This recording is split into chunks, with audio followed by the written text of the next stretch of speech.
ladies and gentlemen. Welcome to Game 2, Season 2, Paragon Fight Night. Unbelievable. Not unbelievable. Guile, the team that's been around for a while, beat Archon, the newer team on the block. I mean, don't cut them short. Guile has made some moves. They've made some moves. And we definitely saw them come in full force this game. Speaking of Guile, we have IDOC on that rampage. Regal on the Rock'em Sock'em Robot himself, Crunch. Louisier on Muriel. Hopefully we'll see how bad this Muriel Revenant combo, and by bad I mean amazing, truly is. Ghost on the Revenant, and Azzy on that mid lane Morgesh. Rocking the new skin. I like it. Is she? Oh, she is. I haven't gotten it yet. I did get the new Bellica skin, the zombie white frozen Bellica skin. Which the permafrost. Sadly, Arsenic over on Archon doesn't have that. Playing that mid lane Bellica, Meds on the jungle Sevarog we were talking about previously. Reflect again on the Kwang, supporting this choice. It's not bad. He is strong in general. Murdoch on being played by Ram. Jaleo Grande on that Zinc support. A little bit flop this time around. Going in back and forth right now. Teams are setting up to see if they get a little bit of the jitters out. A little bit what's going on. Again, it's top 6 teams in North America right now. They play each other twice throughout the season, with the playoffs starting after Week 10, with the top 2 teams getting that all-important first-round bye. So we'll see what happens. It's a long season, and it's exciting. We play next week, and then we take Christmas, New Year week off, and we come back in January. So, and guys, we'll put up a vote on our Twitter. So make sure you guys are following us on Twitter, PWR Gaming, to see which match you want us to cast next in the Pro Division. Most definitely. And I want to immediately talk about the solo. And we have Reflect into Regal, Crunch into Kwang, and I mean my boy Crunch. He's putting up this match. He is doing what he's supposed to do and being a boxer. He's a duelist, and he's playing to that strength. He's started stun into left crunch there, right crunch into left crunch, and it just lets him trade so well into Kwang. Like, Kwang is a monster right now, but we have a game coming up already. Nice, Arsenic that's taking a rock to the face. He's sending it away as he was able to get that super hard lock on right click. Was able to get, and Arsenic's not backing off. He's staying in there, not giving up the tower, not willing to give up that much amount of damage that early. Was able to go in, and guys, I just got through from our production team. We did just get the draft ID. They just sent it over to us. So as soon as we figure out what the bands are, we'll send them over to you. We'll get it into the chat for you. All right, look at Meds in trouble. He's Sevarog in the jungle right now, going after Enoch. I'm sorry, did I say in trouble? They're turning around. Here comes Replay coming in. Does cut his head, and Enoch will go down. Maybe a little revenge from game 1 right there. Oh, definitely. There was some spice in that last hit that killed him. I mean, I had a big problem with him staying that long. As he was keeping aggression there, was pushing there because they wanted to be in place in case something like this happened when mid was getting. But Meds went mid, showed pressure, shoved Azzy back, then enclosed onto IDOC, waited for that safe lane rotate, and really just, or not safe lane, waited for the mid lane to rotate in at all, and the solo lane, and they just kind of rocked him in general, and no pun intended with the rampage. Wah, wah, wah. It was a little bit cocky from IDOC. I want to say he saw Meds watching him. Yeah. Had to know there was a rotation coming. Oh, look at the banner, so pretty. Again, as he's just staying in there, that is the downfall to Morgus. She's probably the worst lane clear in the game for a caster. Very difficult to clear lane. So I won't be surprised if Arsenic starts putting a lot of pressure just to keep her tucked under her tower so he or she can rotate and go wherever they need to go. Oh yeah, so before we get the actual bans, Huddy, what is your guess on what these bans are? I'm thinking Wraith. My guesses are Wraith and Shinbi. I don't know why, off the top of my head. I don't see Grux. You're right. Wraith Grux. Darn it. They might have taken him off. Yeah, because he dominated that must. Yeah. I'll go Grux. Herc is updating the bands right now. We'll get him up there, and we'll figure out who it is. Alright, how did I not see that Grux wasn't there? Dude, I'm blind. I am just a blind mamma jamma. But we see a lot of pressure from Ghost again. Pushing these waves under tower, trying to deny as much CS as possible. Murdoch not being as snowbally as Rev is, but he can poke properly. He can trade very well as long as he has at least minor wave advantage. And I mean, the aggression's very warranted by Ghost here. It's well played. possibly another game coming out. Can I tell you? Can I tell you what Regal likes to do? What? He likes to punch. He is a robot. Does he like to? Is he crunch? He likes to punch. He likes to punch. The Crunch trailer was one of my favorites that have been released. I saw that and it's like, okay, Crunch, that's my boy. Crunch and Narbash 1 and 2. Really? You like the Narbash trailer? I loved it. I thought it was hilarious. And I do want to say the new hero, which we won't be able to see in competitive play until the new year, actually, because he'll be banned again next week. And then we have the bye. Then everyone has a bye week, Christmas week. But I'm anxious to see her in competitive play. I got a feeling she's going to be 100% pick fan because her ability to negate all CC in that stun is unbelievable. Oh yeah, she's not a character that can carry, but she is a character that can make plays. And it might be situational with how much CC there is currently. I mean, I agree with you. I think close or 100% pick ban would be warranted. Yeah, and I want to give a quick shout out to Torcanales for the $5 donation. Thank you guys. Thank you so much, brother. It's people like you that help build this very small competitive scene, but fun competitive scene for everything. Thank you. It means a lot for us. Hey guys, I forgot to mention you can sub to our channel. We are affiliated, and we will be partnered within the next couple weeks because of people like you. So make sure you sub to the channel because all money that goes to the channel when you guys subscribe to our channel will go to help better the tournament, better the prizes, better our production, better everything that's going around for Power Gaming in general. So make sure you sub or bits or whatever the heck you want to do because it all helps towards the channel. And exclamation point Maturino. Sorry. Oh yeah, exclamation point Maturino constantly. But IDOC and Meds are both positioning, and we see a lot of dropped ganks, I want to say, from IDOC specifically on this rampage.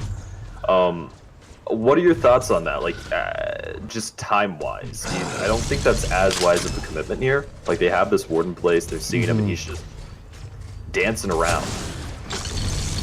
It gets very costly, especially now with how fast the games are. So when you're out of lane, when you're not in your jungle and you're in the outside lanes and you're not getting anything, it's just XP and gold that you're losing from not going. Well, not even gold because you got the global gold going through. But it's so. But then again, if he's able to get back and clear out all the camps before they hit 3 again, it doesn't cost anything. So maybe he's a lot better than I am. So maybe he has that timing down. Because as you can see, the camps are only at single right now. So it's most definitely possible, and we have. I mean, my big question here is you're stagnant while you're letting the Seb be active, which, like I said, with Seb's new stacking mechanic, it's still a race. Like last time we saw a race in solo lane, this is a race in jungle right now. Getting those lanes ahead, providing proper pressure, and making enough of an impact that Seb being as much of a wall lead as he is late game won't be as impactful. Ramp has more sustain, but Seb, if the game runs long, will be a monster. Just to answer a quick question from Pedro and Sylphan's YouTube channel, Jay Leo and Reflect disband Reborn as some of the guys were taking a break, rolling around, and joined forces with Meds, Arsenic, and Ram from Oxy to form the new team Archon. And Oxy reformed literally 2 days later with a very strong team, and we'll probably be casting Oxy next week. Regal and Reflect banging around a little bit, going back and forth. But again, we'll leave it up to you guys. We'll put a vote on Twitter. So make sure you guys are following us on Twitter. We're going to let you guys vote on who you want to see next week for the Pro Division. So I want to, while we have a little bit of downtime here as well, I kind of want to point out something that we have on the field from Ram on that Murdoch. For a while, just traded up for a growth pediment Woundsinker, but we saw Ghost picking up to strike him. I don't blame them on the Revenant, lets them trade, lets them get back into action faster. But for Rambrils, not Rambrils, just Ram. My apologies. They actually went for Veil Stepper, which has amazing stats, gives you invisibility so you can run away a little bit easier, and in-lane sustain. So it's a card, food for thought right there, if you're playing some carry and you need a little bit extra something. Absolutely. again, Spriking is strong. It doesn't fall off until about the 20-25 minute mark, according to the math people. And with the average games being about 25 minutes, why not? Well, what's going on over here? They're going after. We're at the 9-minute mark again, which we see consistently with the top team going after and able to get it is who but Guile getting it. That's something that we saw Reborn, who was dominating the competitive scene as Oxy was taking a break. And about the 9 to 11 minute mark, they always went and got Fangtooth. Well, actually, I gotta say Fangtooth because it's all in, in big letters and all. You're just stuff. Excited. So I am, dude. Yeah, you can admit it. You can admit it.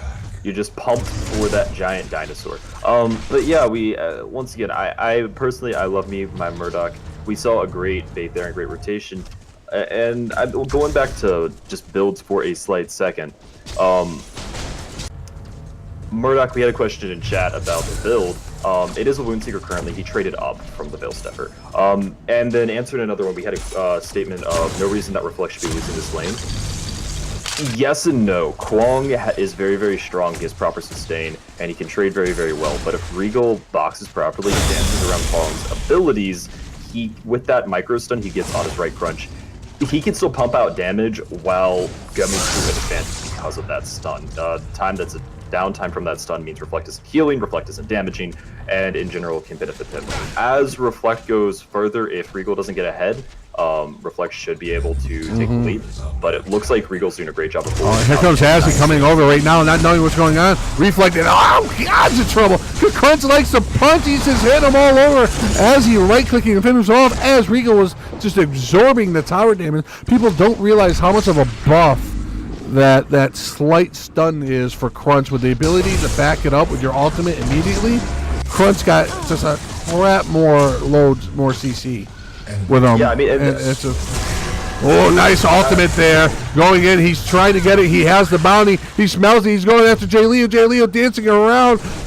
Oh, he's trying. Oh no, Ghost in all kinds of trouble. No, he got greedy. He saw the blood in his eyes. Sorry, baby, you're not allowed to dance in this town, is what Jay Leo said. If anyone in chat knows where that reference is, you get a brownie point. In one moment, I definitely know where it is, and am not googling it currently. I may be showing my age right now, but.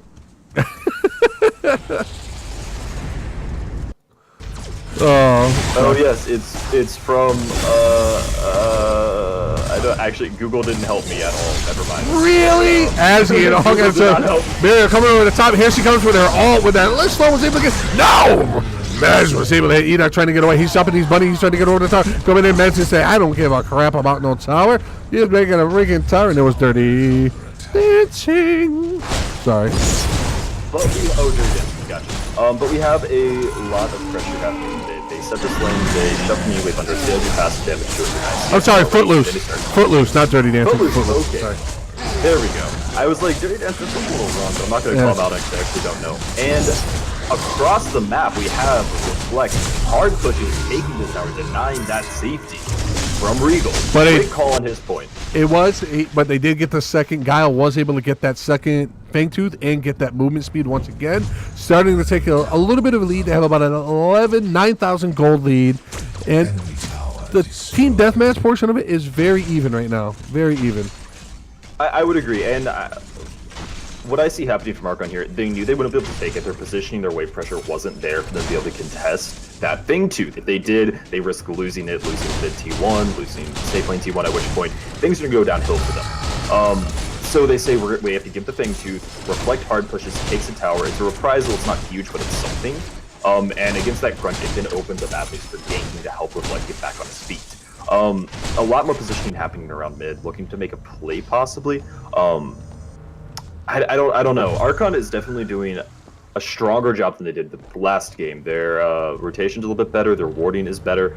They're definitely standing on their own feet, but they're going for a gank onto Ghost. Ghost trying to dance around. Oh, making Meds miss twice. You don't see that often. Jaylee Hill, excuse me, Ghost using his ultimate just to try to get away. Ulted on Morgus just to get Meds away from him. Very smart move right now, but here it is. It's getting a little crowded over here Might need a couple bouncers to clear some of them out, and they just back. Look at the wards. They're just dancing around each other's wards. Because I have the time of my life. Oh gosh, Eddie. And I owe it all to you. But yeah, no, we definitely great jukes from Ghost. I was surprised. I thought he was going to go flying into a wall, and that was going to be one dead Ghost. A little bit of redundancy there, but you know what I mean. It was a great. He backstepped at the right point, and then dodged, like, juke to the left a little bit cockily. I feel like he felt good after that one. Great play on his point. Was able to get out of there. We see, I want to see a lot more pressure mid here from Guile, though. Their safe lane is moderately stagnant on both sides. Their solo lane is ahead. I say questionably hesitantly, but if they can take this mid, shove down this tower, Mori pokes properly, it'll open the map up once again for them. And Regal in a little bit of trouble. Next tender there by Reflect, trying to wink it back, missing the subjugate. Oh, look at that CC just bursting down Reflect. He didn't even have a chance to use that. Med's having to come over, knocking him away, throwing the rock there as Edok. He missed it again. Nice subjugate. Mario coming in. Oh, here comes Azzy. They're hot on his tail. Prefontaine would be proud as he turns to run. And look at this. I love what Jay Leo and Arsenic turn around, playing the objective game as our good friend Sylphin does. Playing the objective game, trying to get the tower down, open it up, or playing the mobile game. Sylphin, have a very, very good night, brother. Thank you, as always, for all your support. I can't wait to cast with you this weekend for PML 11. But yeah, no, this is, once again, we see the two main points of getting rid of grouping or dealing with grouping. It's pressure or punish. Either you set these waves, or you hard push them and rotate so that you force a response, or do the opposite and just hard shove it yourself, take a tower, deal damage, and force a response, or just get something in reprisal. But they can't let him get this, and they did get it. Meds was the only one that came in. The rest of the team was late. Meds is going to pay for it. There you go. Absolutely obliterated. They got that third. I believe that's 3-0 in Fake Tooth, which gives them that extra. Oh, my gentle Jesus. What the heck just happened? Ram in trouble, takes a rock to the face, trying to get out. Looks like he is going to skid out. I can't turn the camera around. It's stuck. Let me bring it back over here. And resetting over. It looks like it was a 2-0. Oh, no, 1-1. Going across. But they got that all-important third Fang Tooth. Oh, yeah, no, that I mean, once again, the 15% damage increase to non-hero entities, just huge in shredding everything, especially with a Revenant on your team. That extra damage will help you even more, because Revenant, with his max attack speed, doesn't shred towers like other carries can late game, as we all know, and regret slightly. It's basically a mini Prime, because Prime gives you the 20 damage, and now you got 15, plus the other two Fang Tooth, what was 4 and 8, right? 4 and 4. 4 and 4. 4, 4, 8. And I will say that was a good engage from Meds if he had backup. He had two members there with him on a close proximity, but they didn't immediately engage because they didn't have their full squad. They didn't have their main damage output in the form of their carry. Their carry rotated pretty quickly, but it was just long enough to cost their front line and thus leave Fang Tooth. They weren't able to hard engage there, and it looks like it will snowball into a Prime as well. Going after it. If I had to get for it, the 19-minute mark. Or Prime is active. The timer should be live there on the thing. You were 5 seconds off. Wow. Yeah, 18:55. Yeah, that's as close as you can get without cheating. You didn't cheat, did you? No, I did not cheat. Used to seeing these guys do their thing. I know our timer is slightly off on the top, but it's just a random timer that we put in to give you guys a general idea of where everything is. Yeah, so I mean, this game, Archon has done much better than this last game. They get rolled as quickly, and I will attribute that slightly to the soloing being a little bit of a closer match, but we still saw a similar tactic. They focused and they got that solo lane ahead, so they already could stand their own feet there, started snowballing. They got their safe lane once again, was able to hold their own and play stagnant, and they started taking these Fang Tooths, which are huge, as we've seen so far. They stack in most competitive teams focus them. They understand the importance of that objective. And it also could be Archon is they have two shot callers, J Leo and Meds, playing at the same time. Maybe it's They got to feel each other out. They got to get used to it. You're going against a team that's been around for 6 months. They know what each other's going to do without having to say it. Timing slightly off. Everyone like plays. I said earlier, it's growing pains. But we have a tower deck coming on to the T2. Archon will be giving this, not wanting to take the fight under that tower. Going to retreat to the inhib and get ready for the siege. And here they go. They're going in, all 5 on 5. They have to keep this inhib up. The one thing that... No, they have no lanes working in their favor. Look at mid. Both mid towers are still up. Subjugate going in there by mid was just a little annoyance there. Regal just... Here comes the wave, and here comes the seed. I expect Enoch to go into full beast mode anytime now. Nice shot by Meds, getting him out of there, but Regal is just eating up the tower, trying to punch, smashing. No. He punches. Yeah. Anything. Oh, Regal, nice stuff to get out of the middle. Get all the Muriel coming over the top with the save, giving those extra shields, keeping them alive. They still have plenty of time, so have 20 seconds of it. Going in right now. Rest in peace. Who died there? It's not even showing on my map. Oh, no. Ghost ulted, I believe, to dodge some form of CC, I think. Yeah. Something there. Not entirely sure. But was able to get out. They repositioned. They're going to continue this siege. It looks like Archon has to give inhib. Yeah, that's going to be inhib. Just as Prime expires, so they perfect objective got it, and they all back off. And I can guarantee they're They have positive pressure in every other lane. They're rotating to Fang. They're going to take this, and then my guess is shove it down mid. They're going to get it, shut it down, and go from there. This is going to be an extra 8 damage, so they're going to have 23 more damage than Archon. Just base, sitting there. So we'll see what happens as they go mid. They're going to go staying in right now. Not carrying his ghost. He's just eating the tower up. Has to back up, and he has so much health already. Going to take down that mid tower. Got it down, pushing up. Right now, Guile eSports saying, hey, we're going to be the #1 seed here. Let's go. Moving in, going out to the second tower, putting all kinds of damage in again. Second tower is down. Archon and all kinds of... I like how they're stacked. They're back together, ready to go. Resetting. Those should be... Yeah, and I will say that was a perfect example of proper wave management. Looks like Ghost actually might be caught out here. Will the Subjugate land? No. Just barely missing. But I mean, like I said, that was a perfect example of proper wave management and pressure management in general. They were, because they had this positive pressure both mid and on the solo lane, they were immediately able to transition from a Fangtooth to a mid lane, shove it up to T2 because Ram was busy on that right lane. J. Leo and Arsenic couldn't contest a 5v2 or even a 5v3 in that instance because of how far ahead Guile is, so they're able to easily take a T1 and T2, position themselves to now take that mid inhib. Set your lanes a little bit, ladies and gentlemen. It'll help. Correct. Absolutely. Set your lane. Sorry, I was trying to take a drink. It gave me time for a quickie, like, little public service announcement. Start Winkleton. And guys, exclamation point Maturino. Use those codes. We had 25 a week. All goes to the players. Great job right now. You guys hit the first week's goal. But 25 every week up to $250 already before we even start PML 11 of this weekend.